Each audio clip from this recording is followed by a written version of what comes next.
I think we're live. And tonight I just wanted to go over Surah 31, at least begin Surah 31, which is entitled Luqman. Not Luqman, but Luqman. And it begins with the Muqatta'at, the disjointed letters, Alif Lam Mim. And again, for those of you who haven't seen previous videos, this is basically nonsense language. It's not really discernible, even though the Quran is described as an Arabic, a perfectly Arabic Quran. There are lots of things in it that are not Arabic, and this is these little epigraphs that start the beginning of about 25% of the chapters, the surahs in the Quran. This is one of them. It's nonsense language. Even Quranic scholars and Islamic scholars haven't been able to interpret what it meant at the time or what it means. So it begins with that, and then it continues. These are verses of the book of wisdom, a guidance and a mercy for doers of goodness. And the irony is that the Quran is one of the most incomprehensible, bizarre books and collections of sayings and collections of sayings and an incoherent narrative kind of stitched together. And there's very little wisdom. There's very little scientific, historic, or scriptural wisdom that can be found in the Quran. And if you contrast that with actual wisdom literature, the Song of Songs, also known as the Song of Solomon, Ecclesiastes, and Proverbs, these were all two of them were penned by King Solomon, who was known as the wisest man, the wisest man on the planet. And he was given wisdom after praying to God and asking God for wisdom to bless his kingdom. So the wisdom literature in the Bible, Ecclesiastes and Proverbs and Song of Solomon, that contains a lot of wisdom and a lot of knowledge. And even people who aren't believers often cite verses from those books because there's so much wisdom and knowledge that manifests itself in those books, in contrast with the Quran, which has a lot of not only internal contradictions, but statements and assertions that are demonstrably false and were false even at the time that Muhammad penned them. He didn't realize they were false because he was an ignorant person, but even at the time in which they were penned, they were false. So the ironic thing is it says that these are verses from a book of wisdom, and it's not wisdom. Like, for anyone who's ever actually read the Quran, as I have, read the complete book, they'll realize it's very lacking in wisdom, a guidance, and a mercy for the doers of goodness. This is also somewhat ironic because it emphasizes on doing good deeds, but when you actually look at what happens when someone adopts Islam as their religion, they adopt a religion that condones indecent or depraved things in pursuit of Islam. Now, I'm not saying that Muslims have to do evil things or be evil, but if you follow the tenets of the Quran scrupulously, if you're a serious Muslim, a seriously devout Muslim, and actually try to enact the deeds and and use the wisdom, quote unquote, imparted by the Quran, if you actually try to act out on those principles, you'll be a very bad person and you'll do very, very bad things. And that was the point of David Wood's documentary, Islamicize Me. So we go on to verse 4, where it says, those who keep up prayer and pay the poor rate, and they are certain of the hereafter. And there's a number of ironic things about this. As I said, one of the one of the six articles of faith of Islam is predestination. You have to have a belief in predestination. But the Islamic concept of predestination is at variance with what scripture teaches. And in Islam, predestination is basically the arbitrary will of Allah. It's not something that God has planned and thought about before the universe was created, as it says in the Bible. Um, these things were on God's mind even before you were created, and even before the world was created, before the foundation of the world. In Islam, predestination is the capricious or arbitrary will of a very distant God called Allah, which has no relationship with his creation. So, I mean, that's the first part about this, that you have an arbitrary God, but at the same time, Muhammad is exhorting Muslims to do these good things in order to earn goodwill with Allah. And it's a very works based soteriology. There's no conception of grace, even though grace is mentioned in the Quran. Like predestination, like the idea of predestination in Islam, it's a very corrupted, distorted conception of grace. So grace, typically when we understand grace, it's unearned favor. This is being forgiven, even though we haven't earned this. We're given grace by God. Whereas in Islam, grace is like everything else. This is something you have to earn. It's kind of similar in a way to I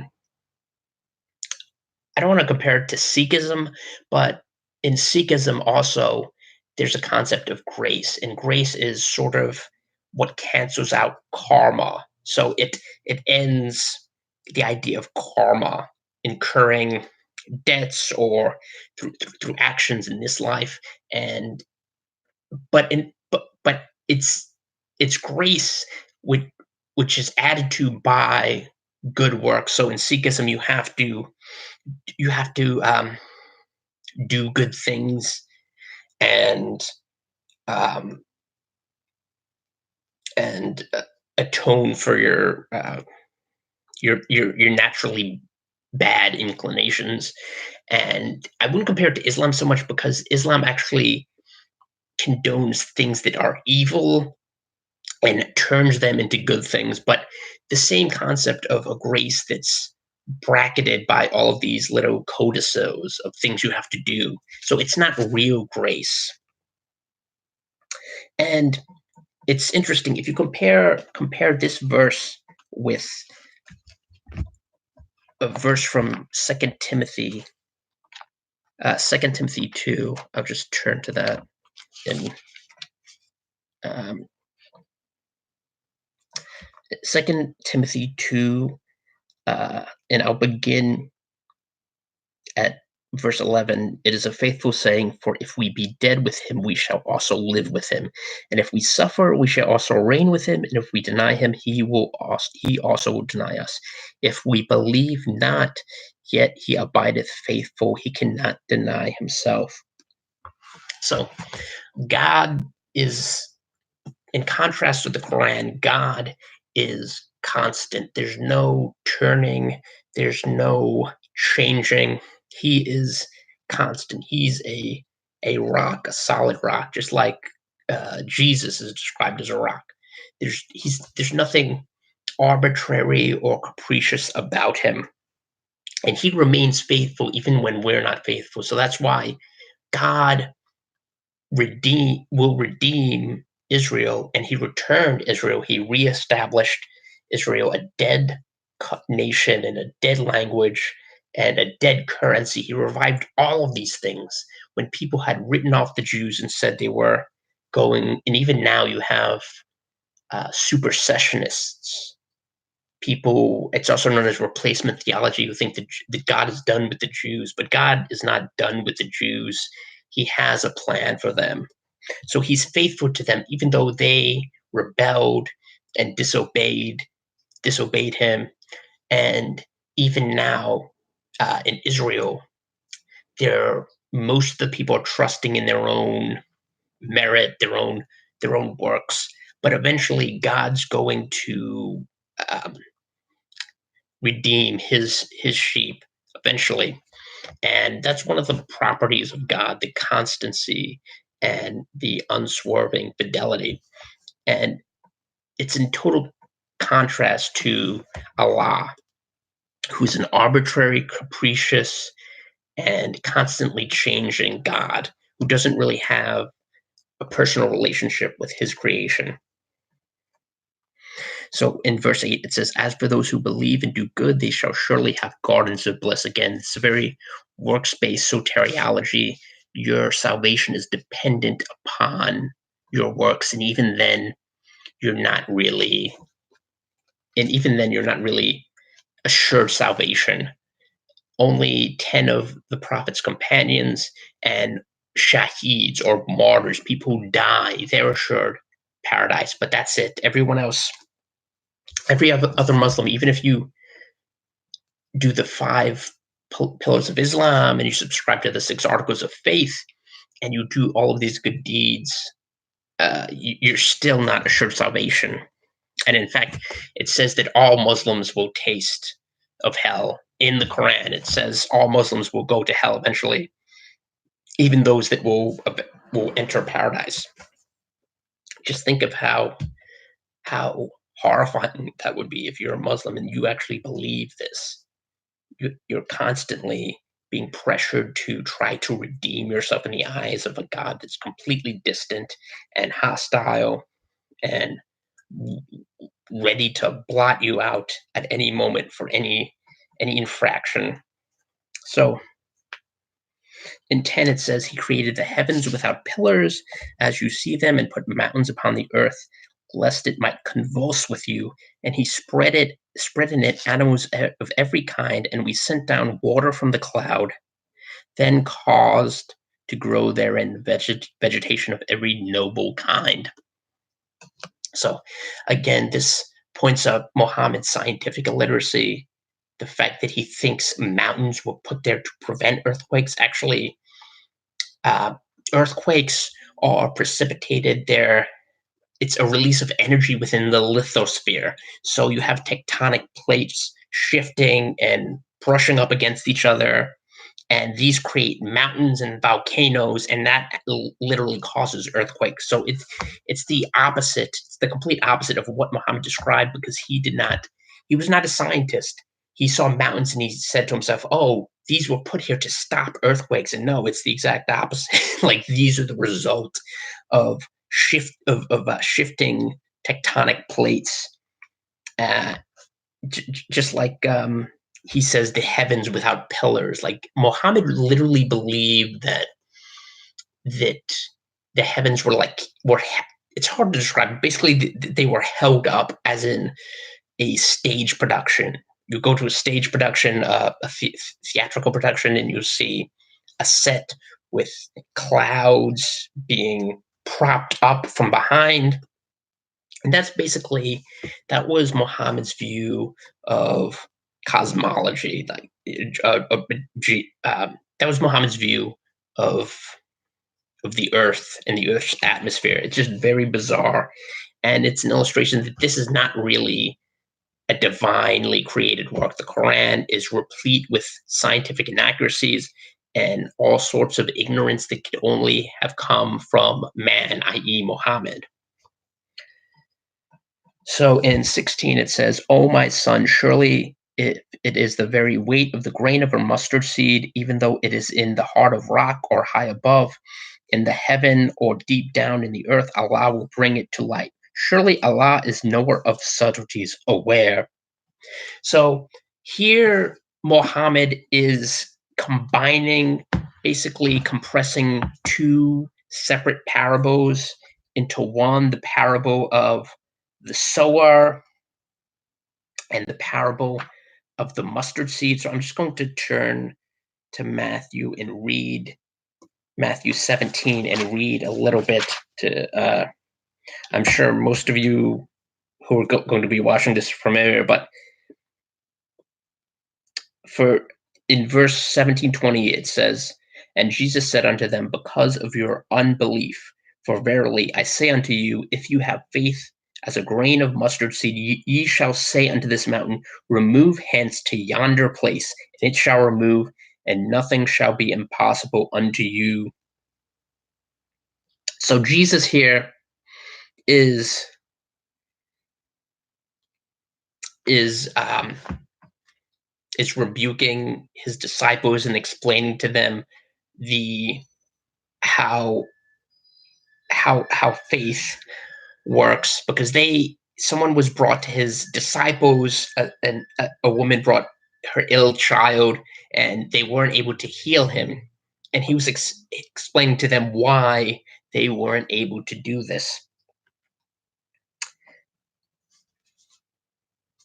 So uh, the other parable, of course, is the parable of the sower. And in that parable, in that parable, Jesus describes the fruit of evangelizing. So you have some some seeds that's sown on stony ground, some that's taken up and eaten by birds. You'll have other seeds that are sown in good soil, and generate 10, 100-fold, 200-fold increase. So Surah 31, I've been going over the first couple of verses. I'm up to 16, where it says, "Surely if it is the very weight of the grain of a mustard seed, even though it is in the heart of rock, or high above in the heaven, or deep down in the earth, Allah will bring it to light. Surely Allah is a knower of subtlety." So Muhammad was just compressing these two parables: the parable of the mustard seed, and the parable of the sower who goes out and sows seeds, um, um, very liberally, just throws seeds all over the ground. And of course, that's uh, he used this parable to explain how you need to evangelize. And yeah, he basically combined these two.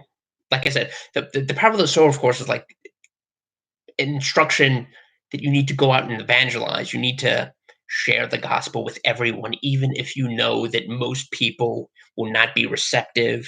And even some of those people who do hear the gospel and might be convicted of sin momentarily, they'll backslide.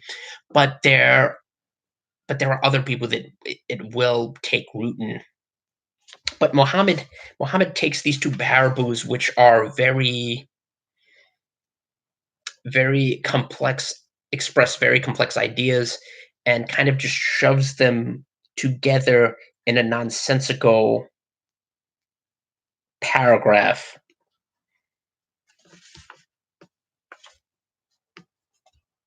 And in verse 18 it says, "And do not turn your face away from people in contempt, nor go about the land exulting overmuch."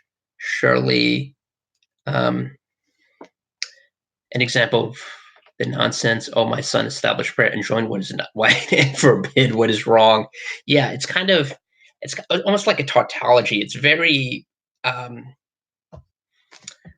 uh, yeah, and it's also an indication of Muhammad's sort of mono megalomaniacal aspirations. He wanted to be seen as a god, which is why, despite Muslim protestations to the contrary, if you read the Quran, Muhammad really is elevated to godlike status. That's why it says to believe in Allah and his apostles. So in other words, his apostles on the same level as the God, which belies the notion that Muhammad is just a man. In other parts of the Quran, he says, I'm just a warner, I'm just a man, to explain why he can't do any miracles, even though previous prophets like Elijah, like Elisha, many prophets, not all, but many prophets were able to do miracles, and it was a sign for the Jews, signs and wonders for the Jews, which God had conditioned them to expect through Moses. When Moses was skeptical that they would follow him, God agreed to show them signs and wonders so that they would follow him out of captivity. Um, but this is interesting when it says, "Surely Allah does not love any conceited boaster." The first part is interesting too because Muhammad actually did turn away from a blind man who came to him for help. And I think Christian Prince talked about this in a recent, that's in a much later surah, but he, he did turn away from people in contempt. But Allah does not love any self-conceited boaster. This is ironic when you consider what Muhammad was like in real life. He was the epitome of conceit and boastfulness. So in 29, it says, "Do you not see that Allah makes the night to enter into the day, and He makes the day to enter into the night, and He has made the sun and the moon subservient to you? Each pursues its course till an appointed time, and that Allah is aware of what you do." And again, Allah did not understand the difference did not understand how night and day worked, the fact that the moon did not have its own internal light source, that it was simply reflecting the light of the sun. And this is why he went bonkers when he saw an eclipse and thought it was a sign of the apocalypse, because he did not understand. He had a very confused cosmology and did not understand basic scientific principles. And in 31, it says, "Do you not see that the ships run on in the sea by Allah's favor, that He may show you of His signs?" And this could be interpreted in one of two ways. Either Allah's controls the seas, and therefore the ships are subject to them, or he's saying Allah actually controls the ships, which would be strange. But I mean, I wouldn't put it past Muhammad, considering some of his other ideas. And when a wave like mountains covers them, they call upon Allah, being sincere to Him in obedience. But when He brings them safe to the land, some of them follow the middle course, and none denies our signs, but every perfidious, ungrateful one. So again, he's condemning people who question His weird, bizarre teachings. And again, I would compare it to Psalm 107, which has a great description of people turning to God in their distress. In contrast to this, it actually gives a very, very intelligent analysis of what happens when people are overcome with difficulty and reach out to God. I'm not going to read the whole thing, but Psalm 107 is a great psalm that is worth reading. 31, 32. O people, guard against, this is 33. O people, guard against the punishment of your Lord, and dread the day when a father shall not make any satisfaction for his son, nor shall the child be the maker of any satisfaction for his father. Surely the promise of Allah is true. It's not. Therefore, let not this world's life deceive you, nor let the arch deceiver, deceive you in respect of Allah. And Allah was actually deceived by Satan himself and forced to recite, not forced, but convinced to recite the satanic verses. And this is where we get the phrase the satanic verses from.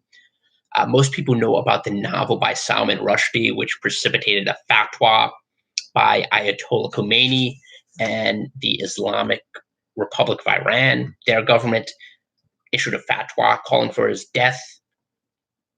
And it was an important moment in history because it demonstrated the weakness of the resolve of Western countries, and sort of established the template for all of these future concessions. Particularly, I'm thinking of the Gillen's Poston cartoons, the reaction of Western governments to that was pathetic. And this was something that was established by the Salman Rushdie Satanic Verses controversy. But the thing is, the Satanic Verses, the book itself, the title was derived from something that actually happened, which was Muhammad was persuaded to recite um, verses from Satan, and this was in the context of two separate uh, polytheistic or Arab pagan gods. And the story is actually uh, kind of interesting because it explodes the myth that Islam is this Abrahamic religion and not simply a polytheistic, like pre-Islamic religion that Muhammad grafted his ideas onto. It's sort of the worst of both worlds, because you have this mindless Unitarianism and idea of a monad combined with polytheistic beliefs that were incorporated into Islam. So it's like a weird mashup of polytheism and Unitarianism. Uh, the Satanic Verses shows the pathetic nature of the Western authorities in defending free speech over Islam. That's true. Um, yeah, it's really sad. I mean, my friend Pamela Geller has to have constant security. I haven't even been able to see her in person. Well, I saw her speech, but I haven't been able to hang out with her in years, just because she's under constant threat. And this is sadly something that's become the norm in Western societies. But I just wanted to bring that up because he's saying the arch deceiver, he's warning people not to be deceived with respect to Allah. But the thing is, he himself was deceived. So this is kind of like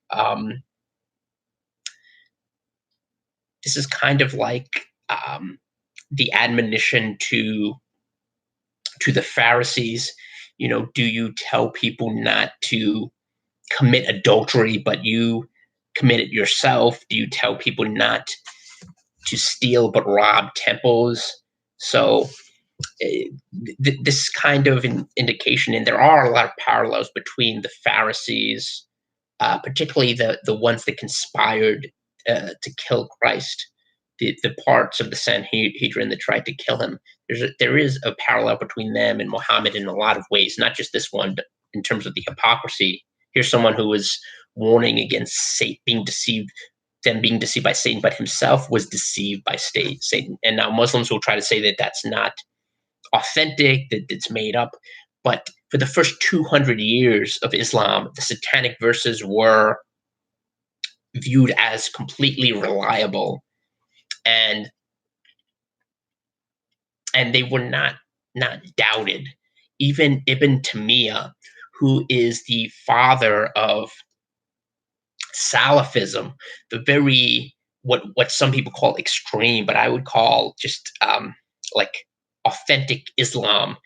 Uh, he was sort of a reformer in a sense, trying to bring Islam back to its roots. But Ibn Taymiyyah, who was a model for all of these radical Salafists and even some jihadists, he thought the Satanic Verses were authentic. He had no problem believing that Muhammad had recited verses from Satan. Like, that was no problem for him. And yet today, Orthodox Muslims will do anything to avoid admitting that this is a reliable tradition, that Muhammad did come under the power of Satan and was deceived.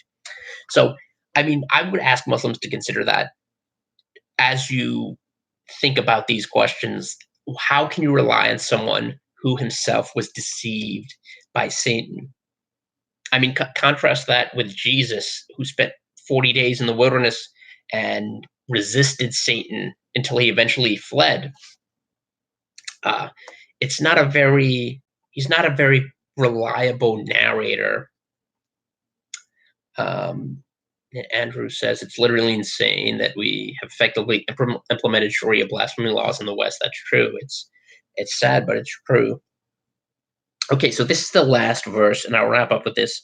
Surely Allah is He with whom is the knowledge of the hour, and He sends down the rain, and He knows what is in the wombs, and no one knows what he shall earn on the morrow, and no one knows in what land he shall die. Surely Allah is knowing, aware. And this is something that's misapplied again. It's true of God. God is omniscient and He knows everything. There's nothing that happens that surprises God, but so many lies. It's true. It's only this surah is 2 and maybe 2/3 pages, so not even 3 pages, and it's all lies basically. But anyway, that's it for Luqman, and the next video will be on Surah 32, the adoration, and I'll see you then. Thanks for joining me.